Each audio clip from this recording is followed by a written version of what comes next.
Motley Crüe albums ranked from worst to best. I've gotten several requests to do this one, so I'm going to do it. Motley Crüe is probably the biggest and most well-known band to come out of that 80s hard rock and glam metal scene.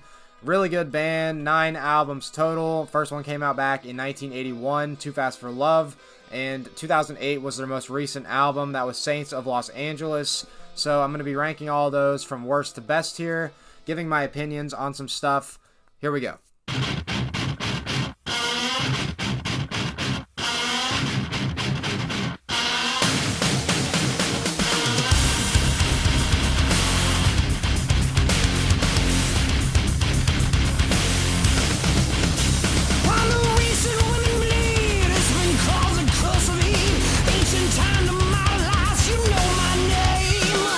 Coming in last at number 9 is going to have to be Generation Swine. This album came out back in 1997, and it did actually feature the return of original vocalist Vince Neil, so I'm sure people did think it was going to be pretty good, but they tried to do like an alternative thing on this album, and it pretty much completely sucked.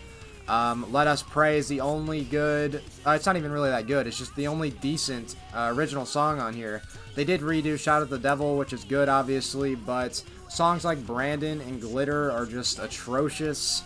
Overall, just a terrible album, I'd say. A 1.5 out of 10, and the only reason it gets a 1.5 instead of like a 1 is because the song Let Us Pray is half decent. But besides that, awful album, 1.5 out of 10. Generation Swine, number 9.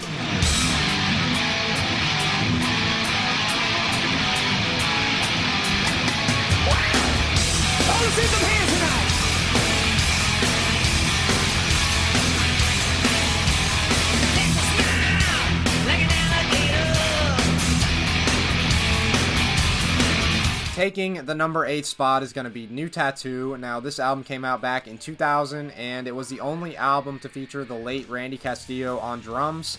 He was formerly the drummer for Ozzy Osbourne and Lita Ford. He's a really good drummer, but overall, this was a pretty generic and mediocre album.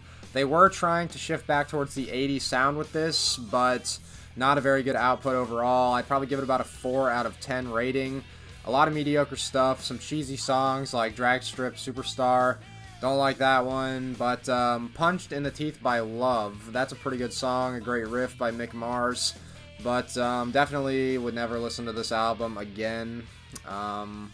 Yeah, 4 out of 10, next.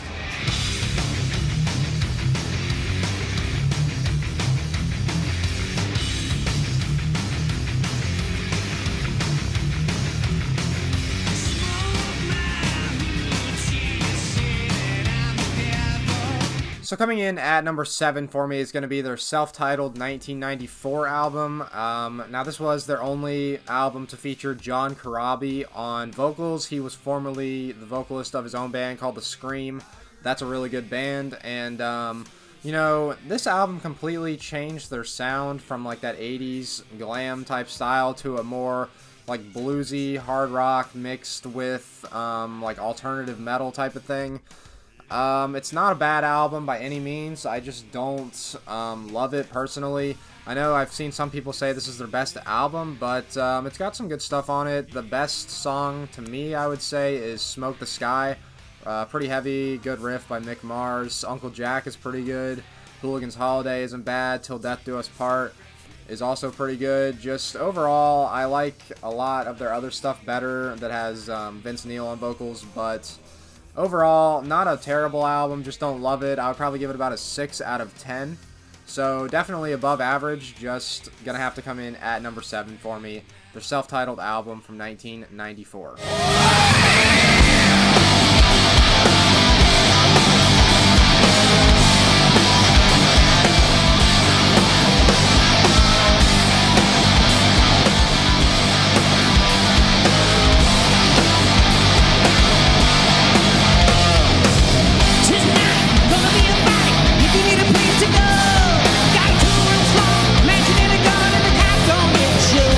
Saints of Los Angeles is going to come in at number 6 for me. I like the overall feel and tone of this album more than that 94 self-titled album. This one feels a bit more like an 80s style release to me. And the title track on it is really good, possibly a top 15 song of all time from them. And Face Down in the Dirt and MFer of the Year are both really good as well. So those are my top 3 songs, and overall I'd probably give this album about a 6.5 out of 10. So not a super high rating, but pretty good. And the top 5 albums are all going to be their 80s releases, and I think most Motley Crue fans would have their 5 80s albums in the top 5 in some order. So here we go.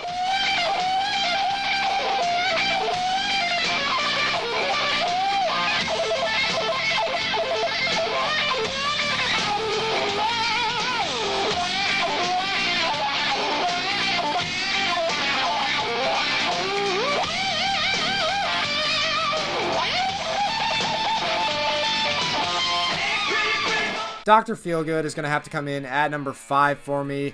I'm a pretty big fan of all of their 80s releases, so this is still going to get an 8 out of 10 rating. Just, I like the other stuff a bit better, and this album is a bit inconsistent in some spots, but the title track and Kickstart My Heart are both great. Slice of Your Pie is really good. That has one of Mick Mars' best guitar solos. But, yeah, so as I said, an 8 out of 10. Dr. Feelgood, number 5.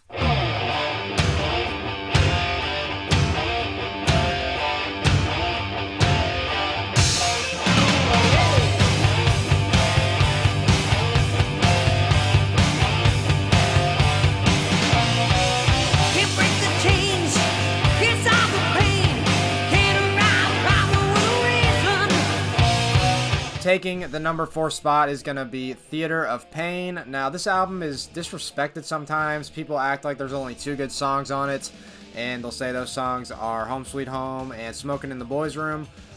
Those are both good, but overall, there's a lot of really underrated stuff on here. Use It or Lose It, Fight for Your Rights. I'd probably say Save Our Souls is good, Louder Than Hell. So, lots of really good, underrated Motley Crue songs on here. Overall, I'd probably say this is an 8.5 out of 10. Really solid release that doesn't deserve the hate it gets. So yes, that's going to be my number 4. Theater of Pain, next.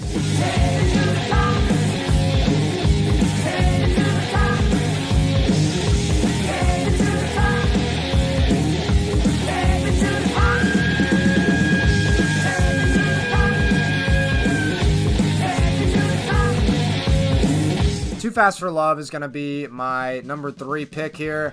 Overall, it's a solid album. My top 3 favorites on it are Live Wire, Take Me to the Top, and Piece of Your Action.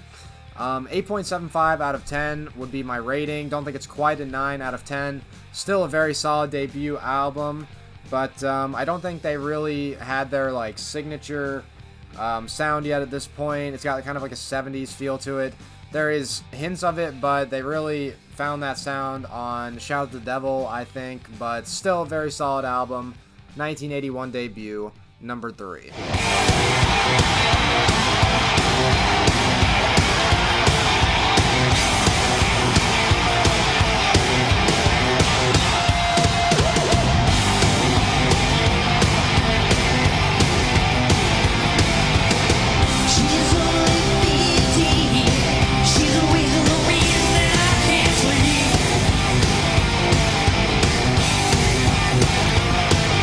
Girls, Girls, Girls is going to come in at number 2 for me, and I'm sure this is a bit of a surprising pick because this album is another one, just like Theater of Pain, where there's only 2 really big hits that people act like are the only good songs, which those are the title track and Wild Side. They're both really good, but there's a ton of really great underrated stuff. Bad Boy Boogie is a great song, amazing riff from Mick Mars. All in the Name Of is a great song. Dancing on Glass, 5 Years Dead is really good.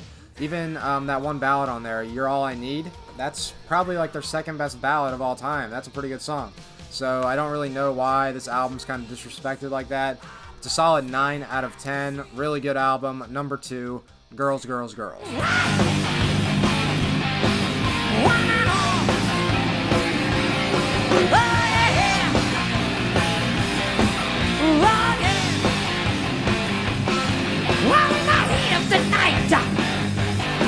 You won't blind my eye.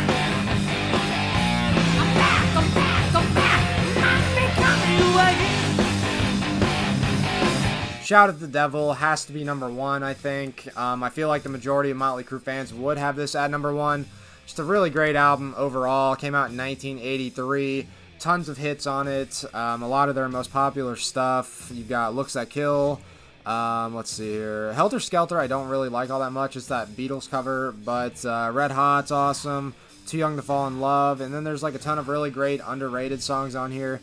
Knock 'Em Dead Kid is awesome. The title track is good. Bastard is another really underrated one that's awesome. So overall, this is just a really solid album. I'm going to give it a 9.25 out of 10. Great stuff here. Awesome album. So that is my ranking of Motley Crue's discography. This one, I'm sure a lot of people disagree with, and like everybody is going to have their own favorites and opinions here. So just give me your ranking in the comments. Let me know what you thought. And until next time, thank you for watching.